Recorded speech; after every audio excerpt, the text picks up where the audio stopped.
Good morning, everyone. Welcome back. So good to be with you guys. And as always, so good to have my man Matt back with me. Great to be here. Matthew.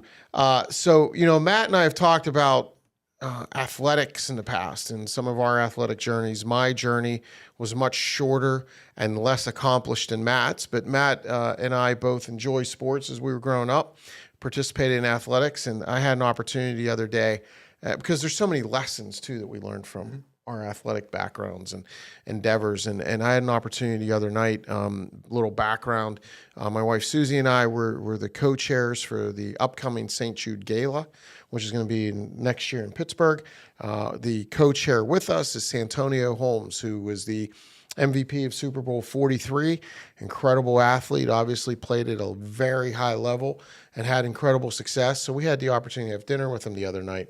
And as he was talking, I said, "That's the podcast next week. That's going to be the podcast."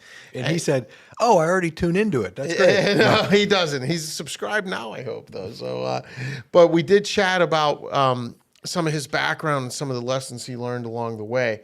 That even though it's about football, very football specific, very sales specific, and there's great lessons for us to learn from there. And the one thing he talked about of his career and growing up, and as he was developing as a young athlete, was when he was in high school, and how his high school coach, even though Santonio was a young high schooler, freshman and sophomore year, although he didn't start and participate in the games a lot, he would be in film sessions, and his coach would always get on him and film about, "You're not taking notes, you're not paying attention." And he replied to his coach, he's like, "Coach, I'm not in the game. I'm not on the film." His coach said, "It doesn't matter. If you want to be great, you learn from everything the coaches say." And that hit me because, Matt and I, we talk so much throughout the week with our coaching clients and the work we do about the importance of being coachable. And I don't know, I think that being coachable and then owning what the outcomes of our actions are, that responsibility, I think they're two of the biggest things I look for in a salesperson. The coachability is enormous because are we blaming the economy? Are we blaming our position? Are we blaming our company, competition, our pricing? We hear that day in and day out. And it's very easy to go down that path. And talking about Santonio, I'm not in, right? I'm not playing. There's a lot of salespeople that say, "I can't, I don't, I won't," That's right. and that's how they start the sentences. And so that coachability is huge. We have a recruiting arm, and that's one of the number one things that I look for. You can teach sales process. That's right. But that coachability, are you open and willing to learn? Are you not only able to listen, but are you going to put the lesson or the knowledge into play? Can you retain it? And it's funny, the athlete thing and the mental reps. I spent time as a backup in college, and you have to prepare because as a backup early in my career, you don't get reps with the first team, or you only get a couple when you're down the depth chart. But at any given time, you can be called in with an injury. So, the mental reps were enormous for me to prepare. And you hear that all the time in the the NFL or whatever professional league. Well, it's funny because Santonio was talking about that the other night, and he referenced how when he was at Ohio State and he was a sophomore, or I guess a redshirt freshman actually, and he was on the sidelines, and he said, I was like number 5 on the depth chart. And the number 1 guy went down, and I'm standing on the sidelines expecting him to call someone else's name. He said, instead, they called my name. They said, "Tone, get in there." He said, I looked around. I was like, "Where's my helmet?" Yeah. Right? Yeah. Because he didn't have his helmet, didn't have gloves on. He wasn't ready in that moment because he didn't expect the opportunity to arise, but he had to step up. Yeah. And I think that, again, great sales lessons for us, because how many times are we not prepared for the opportunity when it arises? And that's what it's, you talk about the mental reps. That's the preparation. There's so much we could be doing, whether that's thinking through what somebody can come up with as an objection, thinking through the conversation that we're going to enter. That's role play, that's self role play. How many times have you ever gone up to a colleague or your manager and said, "Hey, I want to role play this situation with you. I want to get ready to get better." that's that coachability that we can always be learning from. And mental reps to me as well can happen in meetings. You know, there are plenty of sales meetings or meetings outside of one-to-ones in a group setting. And are we there when other people are talking or working through scenarios and challenges? Well, you know, I don't have that. That's not me. Emails, whatever. We could be taking that mental rep. We could be listening to that lesson and maybe elevating a little bit and say, what client or prospect or scenario have I gone through that with? Would I have done that same thing? Or better yet, if it's the right place to do it, you know, offer solutions. Or in my experience, That's right. you know, this is how I work through that. But you know, It's a great point, by the way. You know, that learning that he was doing in film session. yeah. For us as salespeople, those meetings we have, our internal sales meetings, can be our film sessions. Yeah. So just because one of your colleagues is getting coaching on something that you might not have gone through yet, doesn't mean you won't go through. Right. So how are we taking that learning from every encounter in every situation? And I remember Walt Harris was my quarterback coach, and we used to watch film on like taking snaps. And as a quarterback, taking snaps is the most fundamental thing that you can do, other than how you stand to take a snap. Mm-hmm. And we literally would watch snap after snap after snap of the same thing. And so, you know, when we are in those meetings, you know, let's be thinking about the fundamentals. And let's be able to just, you know, taking that snap, starting at square one. You know, don't go to the far out, the complex, because you know we've talked a lot about this time of year. Let's get rerouted in those fundamentals, and it's just I love that term, by the way. That mental preparation of, as you're hearing an example, you know, FANT, clear next steps, proposal, draft reviews, which we obviously talk a lot about, but just like me taking a snap Basics. back in the day, the basics are so powerful. So don't look for other things, you know, go fundamentals first. Yeah, and that's huge. And I love that term, rerouted. Get rerouted. And the other thing is, how often do we take the fundamentals for granted? I mean, I don't know about you. It seems like every day I'm talking to somebody looking for a silver bullet.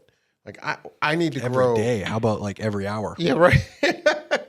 You know, I need this or I need that, or what would you do if, and what, all these outlandish scenarios that aren't the core. And to your point about taking snaps, what happens on every play? A snap. Yeah. So what happens every time we encounter somebody? We have to set the agenda. What happens every time we encounter somebody? We should be setting clear next steps. What happens every time? We need to do discovery. So rather than worry about the outlandish, the once in a year, or the once in a blue moon scenarios that we want to try to solve for, because I think that becomes a crutch. Mm-hmm. That becomes an excuse in itself. Mm-hmm. And rather than do that, why don't we master the fundamentals? And as my new friend Santonio said, yeah, I played hoops during the winter. He said, but every night after basketball practice, I was in the gym catching footballs because I knew I had to master that. So it was just every day. And by the way, if you're a wide receiver, which he was, is there anything more fundamental to the position than being able to catch the football? And I think we could say he was pretty good at catching the football. Yeah. Right. Very good. But yet every night he wanted to get better and better and better. And oh, by the way, guess what he did? He made the greatest catch in Super Bowl history. Not because in that moment he prepped or planned on making the greatest catch in Super Bowl history. It was because throughout his life, he prepared for that moment. Yeah. And when the moment came, he was ready. Yeah, they always talk about that quick twitch, that muscle memory. That's why you stand there and catch and catch and catch. Someone that is really good at catching, because you want that to just happen. So where are the opportunities in sales to do that? Are we practicing the fundamentals that you talked about? Agenda setting, clear next steps, proposal draft reviews, active listening, active questioning, open-ended questioning. We can go on and on and on and on.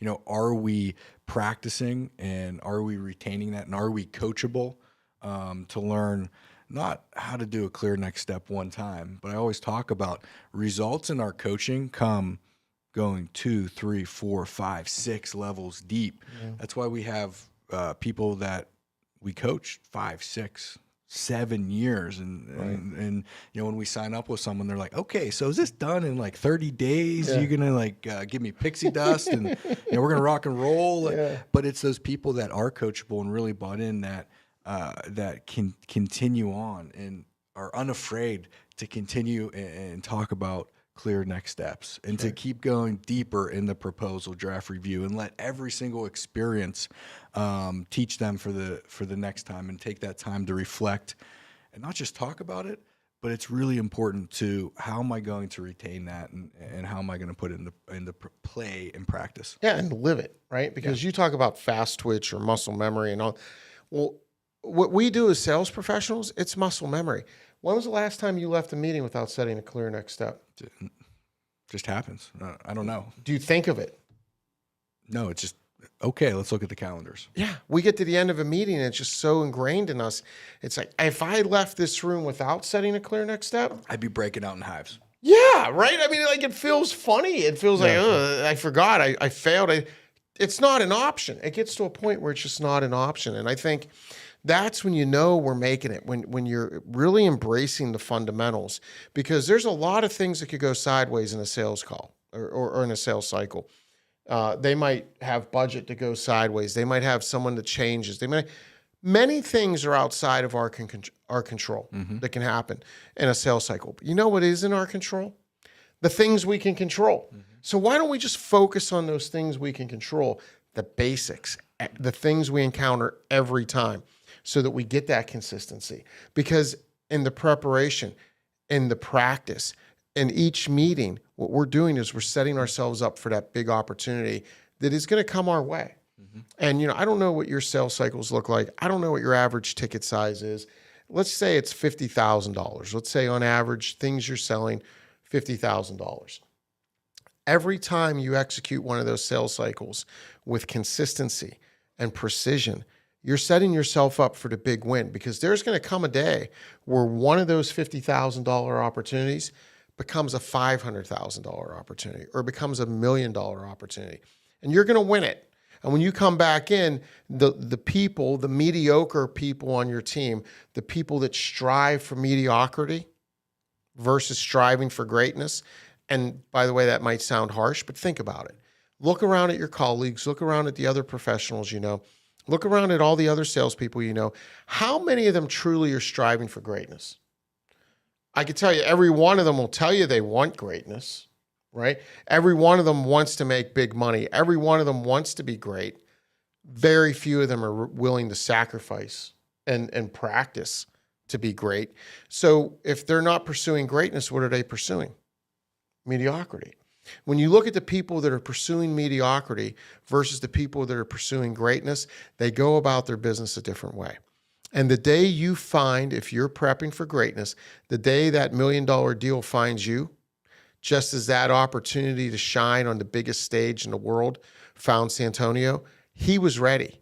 When it finds you, you'll find yourself if you're ready or not. And if you're ready and you come back with the win, the people that have spent their careers pursuing mediocrity are going to hate you. They're going to say it was luck. They're going to say you fell into it. They're going to say, wow, I wish I would have picked up the phone and got that lead. That's not why you will get it. You will get it because you're pursuing greatness every day.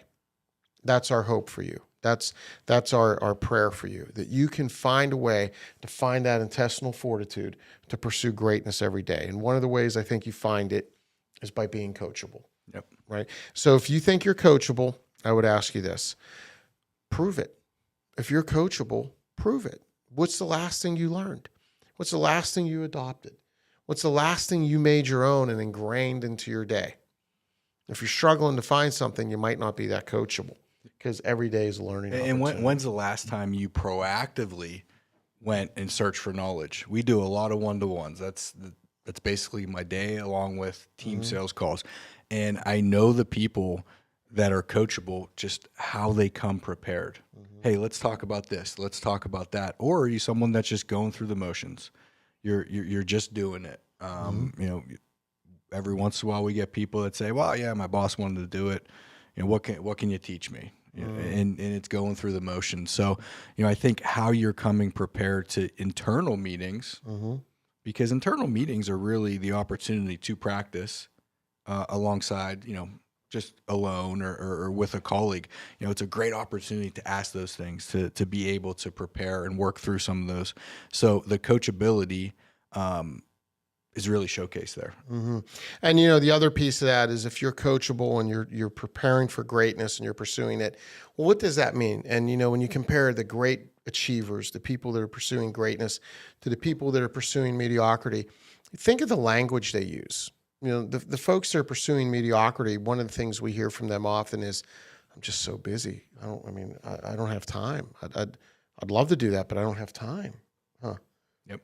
Yeah. The people that are pursuing greatness find the time. And one of the things came out of our conversation with me and Santonio is he had said that how he has no use for people. He gets so frustrated with people that say they don't have time for something. One of his new passions is golf. And he was like, yeah, I might not have time to go to the range today. I might not have time to go hit a bucket of balls or go practice and play 9 holes or whatever it is. He goes, but you know what I do have time for? He said, if I'm watching something on TV or I'm doing something, there's a commercial. I got 2 minutes to work on my swing. He said, I could find 5 minutes in the day to work on my swing. And you think about that mindset of a world-class athlete, of a world-class achiever that says, oh, I have 5 minutes to get better. Think about that. I have 5 minutes to get better. How many times have you said to yourself, I didn't have time to prospect this week? I didn't have time to follow up with somebody this week. I didn't have time to do that this week. I didn't have time to learn. Go find, and master a skill. I didn't have time to role play. You don't have 5 minutes? You don't have 5 minutes in your day to make a phone call, to send an email? We all have busy days, and I get it. Yep. There might be days that you don't have 5 minutes. I get it. But is it possible for you to not have 5 minutes over the course of a week, over the course of 2 weeks, or the course of a month? I don't know. Got to be honest with ourselves. Let's look in the mirror and challenge that and say, is that true? I don't know. So that's, I think that's the challenge this week is a couple things. Number one, am I coachable? And if so, can I prove it? Because I would have learned something if I'm coachable. And number two, what do I want to work on in the small windows of time to get great? What is it that I want to work on, that I want to master and I want to own and I want to prepare so that when greatness arrives, when the opportunity to be great shows up, am I ready to embrace it? And if so, we can't help but be successful, right? We're going to achieve great things and we're going to experience great joy. So let's go have a great week. Thank you everyone for your time and being with us, and take care. God bless.